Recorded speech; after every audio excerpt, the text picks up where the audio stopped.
نیکی ہمیشہ نیکی رہتی ہے، وہ ہمیشہ نیکی ہے۔ کوئی بندہ اس بات کو اہمیت نہ دے کہ گلی سے روڑا اٹھانا چاہیے، نہ لوگ اس کو اہمیت دیں، نہ کوئی بڑا کام سمجھیں، لیکن میرے نبی پاک علیہ السلام نے فرمایا یہ نیکی ہے تو یہ نیکی رہے گی، نہ لوگ توجہ کریں۔ لوگ بے شک یہی سمجھیں کہ لاکھوں روپیہ لگانا ہی صدقہ ہے، لوگ یہی سمجھیں کہ جانوروں کا ذبح کرنا ہی صدقہ ہے، لیکن حضور صلی اللہ علیہ وسلم نے فرمایا مسکرا کے ملنا بھی صدقہ ہے، تو مسکرا کے ملنا بھی صدقہ ہی رہے گا۔ اور پھر ایک اور بات بھی، برائی پر لیبل جتنا مرضی اچھا لگا لیا جائے، پیپر جتنا مرضی اچھا چڑھا لیا جائے، برائی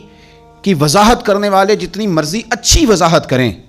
لیکن اس کے باوجود بھی برائی ہمیشہ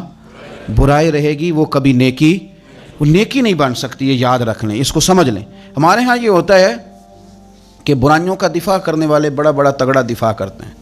اور بڑا بڑا زبردست وہ اس کی وضاحت پیش کرتے ہیں۔ فرمایا وَلَا تَسْتَوِي الْحَسَنَةُ وَلَا السَّيِّئَةُ، نیکی اور بدی کبھی برابر نہیں کی جائیں گی، نیکی نیکی رہے گی، بدی بدی رہے گی، یہ سمجھ لیں اچھے طریقے سے۔ پھر ارشاد فرمایا اسی آیہ مقدسہ میں، فرمایا ادفع باللتی ہی احسن، اس طرح کرو کہ برائی کو جب بدلنا ہو تو اسے اچھائی کے ساتھ بدل دو۔ ادفع باللتی ہی احسن، برائی کو اچھائی کے ساتھ بدل دو، برائی کو برائی کے ساتھ نہ بدلنا۔ فائدہ تمہیں یہ ہوگا کہ فَإِذَا الَّذِي بَيْنَكَ وَبَيْنَهُ عَدَاوَةٌ، وہ آدمی جس کے اور تمہارے بیچ بہت گہری عداوت بھی ہوگی، جن لوگوں کے بیچ اور تمہارے بیچ اگر عداوت ہوگی اور تم نے ان کی برائی کو اچھائی سے بدل دیا تو ملے گا کیا، کأنہ ولی حمیم، وہ جس کے اور تمہارے بیچ گہری عداوت تھی نا، اب تمہاری اور اس کے درمیان گہری دوستی ہو جائے گی۔ ولی حمیم، وہ تمہارا گہرا دوست بن جائے گا۔ ہم نے یہ کیا ہے کہ معاشرے نے ہمیں سخت کر دیا ہے، آہستہ آہستہ لوگوں کے رویوں کی صورت دیکھ دیکھ کے ہم اپنے رویوں کو تلخ کرنے لگے ہیں، تو اینٹ کا جواب پتھر سے دینا شروع کر دیا ہے، گالی کا جواب 10 گالیوں سے معاذ اللہ دینا شروع۔ اور اگر ہمارا تھوڑا سا رویہ یہ ہوتا کہ دشمنی کا جواب دشمنی سے نہیں دینا،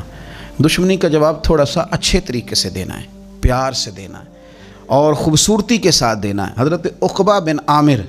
رضی اللہ تعالیٰ عنہ ایک صحابی ہیں، وہ کہتے ہیں کہ میں نے نا حضور سے ایک بات پوچھی بڑی گہری کر کے،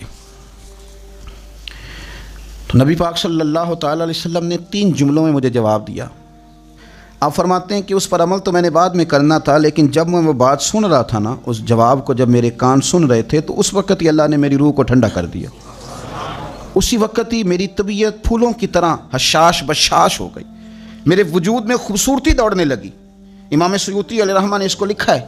حضرت سیدنا عقبہ بن عامر رضی اللہ تعالیٰ عنہ کہتے ہیں میں نے بارگاہ رسالت مآب صلی اللہ علیہ وسلم میں عرض کی، میں نے کہا حضور میں نا اخلاق اختیار کرنا چاہتا ہوں پر ذرا اعلیٰ قسم کے، تو مجھے آپ نا وہ عمل بتائیں جو افضل ترین عمل ہو، بہترین عمل بتائیں، میں عمل کرنا چاہتا ہوں۔ کہتے ہیں حضور نے 3 جملے ارشاد فرمائے، اللہ کے محبوب علیہ السلام فرمانے لگے سن پھر، جو تجھے محروم کرے نا اسے دیا کر، اور جو تجھ سے توڑے اس سے جوڑا کر، اور فرمایا جو تیرے اوپر ظلم کرے اسے معاف کر دیا کر، رب تیرے اخلاق کو سب سے اعلیٰ بنا دے گا۔ یہ افضل ترین اعمال ہیں، افضل ترین اعمال۔ پھر غور کریں تینوں باتوں پر، جو تجھے محروم کرے تو اسے دے، یہ نہ کہے کہ جب میں الجھ گیا تھا تو تیرا رویہ کیا تھا، نہ جب تجھے محروم کرے تو اسے دے، اور فرمایا جو تجھ سے توڑے اس سے جوڑ، یعنی اب اس کا معنی یہ ہے کہ کچھ لوگوں کے پیچھے بھی پھرنا پڑتا ہے، تو توڑنے والے سے تھوڑا سا جوڑ، تھوڑا بازو کھول، اور فرمایا جو ظلم کرے نا تو اسے معاف کر۔ قربان جائیں، کبھی ان تینوں فکروں پہ تھوڑا سا نا رات کو سوچو، یوں لگتا ہے کہ ان فکروں نے نا چارپائی جو تھی نا وہ زمین پہ تھی لیکن آسمان تک پہنچا دی۔ آپ یہ حد ہے، رسول کریم صلی اللہ علیہ وسلم نے جو بات کر دی وہ ختم ہو گئے، قلم ٹوٹ گئے۔